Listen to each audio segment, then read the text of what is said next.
Hi friends, Mahanadi upcoming review பார்க்கலாம். தாத்தாவும் பேரனும் நல்லா தண்ணி அடிச்சுட்டு பேசிக்கிட்டு இருக்காங்க. உன் பொண்டாட்டியை நீ விட்டு கொடுக்காதப்பா, நீ வச்சுக்கிறத பொறுத்து தான் எல்லாரும் மதிப்பாங்க. ஒரு மனைவியை புருஷன் நடத்துறதுல தான் இருக்குது அவளுக்கு கௌரவமே அப்படிங்கிறாங்க.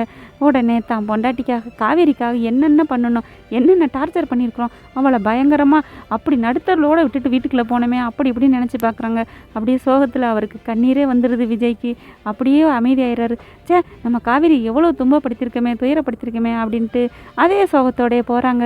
ரூமுக்குள்ளே போனோடனே காவேரி என்னை மன்னிச்சிக்கோ அப்படின்னு சொல்லி மன்னிப்பு கேட்குறாங்க. என்ன இது குடி போதையில் வளர்றாரா, ஏன் திடீர்னு மன்னிப்பெல்லாம் கேட்குறாரு அப்படின்னு ஆச்சரியமாக பார்க்குறாங்க. என்ன காவேரி பார்க்குற, நான் மன்னிப்பு கேட்குறேனே, குடிச்சிருக்கனே, குடித்ததுனால ஏதோ வளர்றேனேன்னு நினைக்கிறியா அப்படிங்கிறாங்க. அப்படிலாம் ஒன்றும் இல்லைங்க மாதிரி பார்க்குறாங்க. நீ அதெல்லாம் நினைக்காத, நான் குடிச்சிட்டுலாம் வளரல, உண்மையாக தான் சொல்கிறேன். உன்னை கட்டிக்கிட்டு வந்த நாள்லேருந்து உன்னை நான் எவ்வளோ சித்திரவதை பண்ணியிருக்கேன்னு தெரியுமா? பாவம் காவேரி, நீ ஏற்கனவே கஷ்டத்தில் இருந்திருக்க அப்படி இப்படின்னு வளர்றாரு. அதெல்லாம் ஒன்றும் இல்லை அப்படிங்கிறாங்க. அதுக்கப்புறம் நீங்கள் ஏன் நிவினை போய் பார்த்தீங்க அப்படின்னு செம்மையாக கேட்குறாங்க. என்ன காவேரி சொல்கிற, நிவின்கிட்ட ஏன் நீங்கள் அப்படி பேசுனீங்க அப்படிங்கிறாங்க. என்ன நான் சொன்னேன், 11 மாதம் பொறுத்துரு, உடனே நான் உனக்கு நீ ஆசைப்பட்ட வாழ்க்கை கிடைக்கும்னு சொன்னியாமே அப்படின்னு கேட்டோடனே, ஆமாம் சொன்னேன், நாம் 2 பேரும் பிரிஞ்சதுக்கப்புறம் நீ அவனோட சேரணும் தானே அப்படிங்கிறாங்க. நான் சேரணும்னு சொன்னேனா அப்படிங்கிறாங்க. இப்போ அவன் என்னை கூப்பிட்டு வச்சு கேட்குறான், அதுக்கு தான் என்னை கூப்பிட்டான், அதனால தான் நான் போனேன். என்ன காவேரி, விஜய் இப்படி சொன்னாரே, என்ன 11 மாதத்தில் நடக்க போகுது அப்படின்னு கேட்குறாங்க.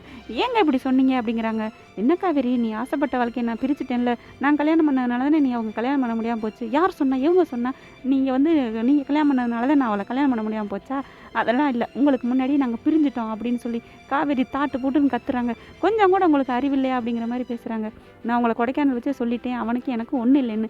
ஏங்க இப்படி பண்ணி பேசிட்டு இப்போ அவன் மனசில் மறுபடியும் ஆசையை விளைக்கிறீங்களா அப்படி இப்படிங்கிறாங்க.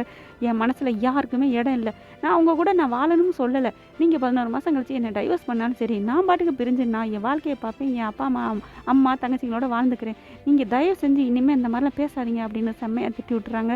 காவேரி சொன்னதெல்லாம் நினச்சிட்டு, என்னச்சே நம்ம மறுபடியும் அவன் மனசை நோகடிச்சிட்டோமா, அவன் மனசில் நிவின் இல்லையா அப்போது அப்படின்ட்டு நம்மளதான் நினைக்கிறாளா அப்படிங்கிற மாதிரி நினைக்கிறாங்க. இருந்தாலும் பார்க்கலாம், எப்போ இவங்க 2 பேருக்குள்ள லவ் வரப்போகுதுன்னு தெரியல.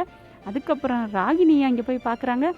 விஜய் தம்பி பார்த்த கையோட, என்ன பேசுனீங்களா, ஃபோட்டோ காமிச்சிங்களா, நல்லா காவேரிக்கு டோஸ் விழுந்துச்சா அப்படின்னு ராகினி சந்தோஷமாக கேட்குறாங்க. ஆனால் ஒன்றுமே நடக்கலை ராகினி, எல்லாம் புஸ்வானாக போச்சு. என்ன சொல்கிற அப்படின்னு கேட்குறாங்க. ஆமாம், யாருமே நம்பலையா, யாரும் நம்பலை, எல்லாரும் சந்தோஷம்தான் பட்டாங்க, எல்லாம் திட்டினாங்க காவேரி. ஆனால் தாத்தாவும் இந்த விஜய் மட்டும்தான் ஒத்த காலில் நிற்கிறாங்க காவேரிக்கு வேண்டி. அவ்வளோ ஃபுல் சப்போர்ட்டு. என் பொண்டாட்டி என்கிட்ட சொல்லிட்டு தான் போனா அப்படி இப்படின்னு சொல்லிட்டாங்க. ஏன் இப்படி விஜய் இப்படி பண்ணானே அப்படின்னு சொல்லி மண்டையை போட்டு பிச்சுக்கிறாங்க. அதுக்கப்புறம் அதெல்லாம் கிடக்கட்டும் ராகினி, வா நம்ம ஒரு விஷயம் பேசணும் அப்படின்னு ஆரம்பிக்கிறாரு. இருக்கட்டும், நான் அப்புறம் பேசுகிறேன் அப்படிங்கிறாங்க ராகினி. ராகினிக்கு தேவை அவங்க காரியம் ஆகணும், இந்த அஜய்க்கு தேவை அவரோட காரியம் ஆகணும்னு. பார்க்கலாம் என்ன நடக்குதுன்னு. ஓகே ஃப்ரெண்ட்ஸ், உங்கள் பண்ணான கையால் ஒரு லைக்கை போட்டு சப்ஸ்கிரைப் பண்ணிடுங்க. Thank you friends.